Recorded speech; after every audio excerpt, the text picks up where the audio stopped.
tells stories. Mommy says she tells stories all the time. Welcome to Watch Mojo, and today we're looking at the most troubling anecdotes concerning behind-the-scenes events or behavior during the production of children's films. Our houses are fine. You think that, only because you don't know any better. Anti-Union retaliation, Dumbo. The Disney animators' strike of 1941 was a complex situation with a lot of moving parts. Over 200 staff members walked out on May 29th of that year, but many also remained on the job, working on the animated feature, Dumbo. Adorable, simply adorable. The tensions of this time can be seen within the finished product too, since a number of the circus clowns were allegedly animated with appearances that mocked the striking workers.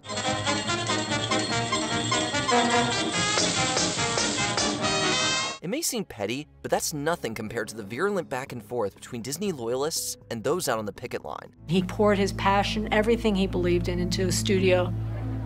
It was the studio that went against him at this point. It was his own creation that went against him. A very hot line, the Santa Claus. The folks behind the scenes of Disney's The Santa Claus must wish they'd made sure that the phone number mentioned by Tim Allen during a scene wasn't actually real. Seems kind of babyish to believe in that kind of stuff. What are you talking about? I believe in Santa Claus. I'm not a baby. Well, Maybe it is time you left. We don't want to keep Dr. Pinhead waiting. Unfortunately, 1-800-SPANK-ME was indeed a verified adult-oriented phone line, resulting in a number of curious calls from those who had heard the number during the theatrical and early home video runs of the Santa Claus. 1-800-SPANK-ME. I know that number. And a Merry Christmas to you too. The phone number would soon be edited out of subsequent DVD, Blu-ray, and streaming versions of the film. Another interesting fact about the Santa Claus was how Santa's original demise was written as being mistakenly shot by Alan after the latter mistakes Saint Nick for a burglar. He's Santa! You killed him! Did not. And he's not Santa. Well, he was. Bobby Driscoll's death, Peter Pan. Gone? Then we gotta find him. Something might happen to him if he runs around loose. For a time, it seemed as if child star Bobby Driscoll had made it in the business.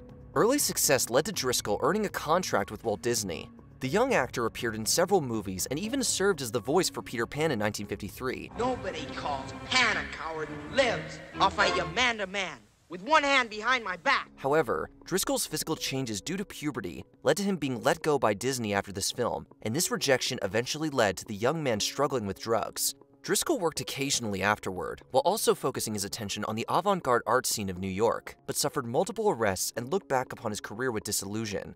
In 1968, his body was found in a New York tenement, but was unidentified for over a year, during which time Bobby Driscoll's remains were interred on Long Island's Potter's Field. Bobby Driscoll said it best. I was brought out on a silver platter and then dumped in the trash. Flushed away, Finding Nemo. I was aiming for the toilet. Toilet? All drains lead to the ocean, kid. Wow.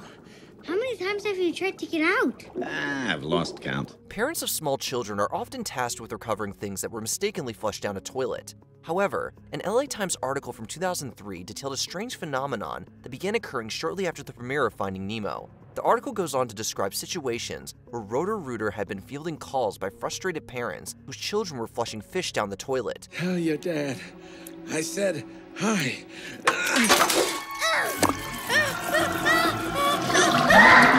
Go get him. These actions were done in order to imitate Nemo's plot of a clownfish seeking adventure. Unfortunately, these freed fish were tragically killed by their journeys into the sewer system. It's over, Dory. We were too late. Nemo's gone. And I'm going home now. Another disturbing fact about Finding Nemo was how the film's head shader was sent out by Pixar to take photos of dead beached whales for what we can only assume is gross accuracy. Troubling allegations. The Wizard of Oz. Many fans are aware by now of the dark side of old-school Hollywood. A number of troubling allegations surround The Wizard of Oz, including revelations about how asbestos was used in shooting the snow sequences. You're waking up!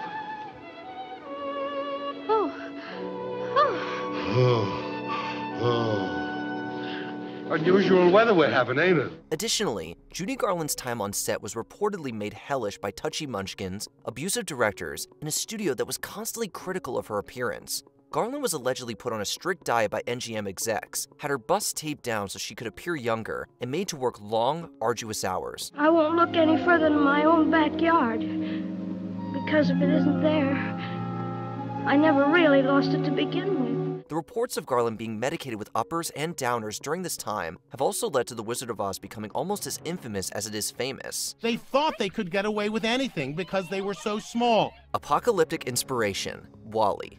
There's no denying that Disney and Pixar's WallE is an adorable film with a ton of emotion and heart. And that is all that love's about. Researching this beautifully animated feature actually led the Pixar team to some pretty dark places, however, specifically the aftermath of Chernobyl. The film's post-apocalyptic landscapes were inspired not only by the appearance of a post-Chernobyl disaster Ukraine, but also the city of Sofia, Bulgaria. This area imports a lot of waste from within the European Union and has historically struggled with how this waste is stored. It makes the viewing of WallE strike an even stronger chord, knowing the real-life visualization cues incorporated by the filmmakers. We're gonna find adventure in the evening air. Girls in white in a perfume night with the lights are bright as the stars. Gone Too Soon, Judith Barcy. All Dogs Go to Heaven.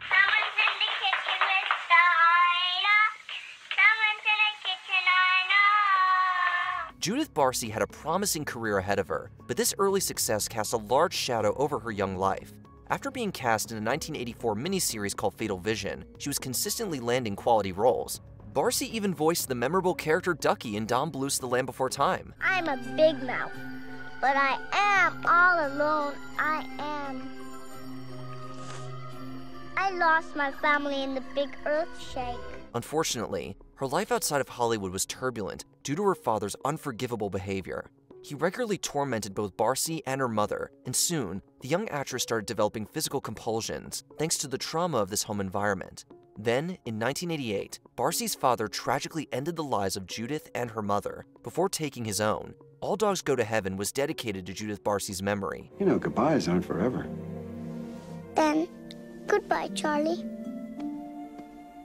I love you. PanAm Flight A2, Willy Wonka and the Chocolate Factory. New shipments are being sent to different points around the globe, but they're just not moving fast enough. And as time passes, the men who seek them become more and more desperate. We don't normally research much into the trains, planes, and automobiles that make up the background shots of our favorite movies. However, a plane that was utilized in 1971's Willy Wonka and the Chocolate Factory possesses a truly chilling history. Who's going to tell him? Oh, let's not wake him. He'll find out soon enough. Yeah, let him sleep. Let him have one last dream. The Boeing 707-321B made a brief appearance in the film as a cargo plane that's carrying Wonka bars. However, that same Boeing would later become involved with what's known today as the deadliest aviation accident to ever take place in Indonesia.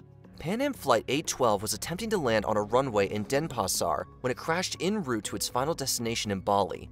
All 107 on board the plane lost their lives. What happens to the The rest? whole family.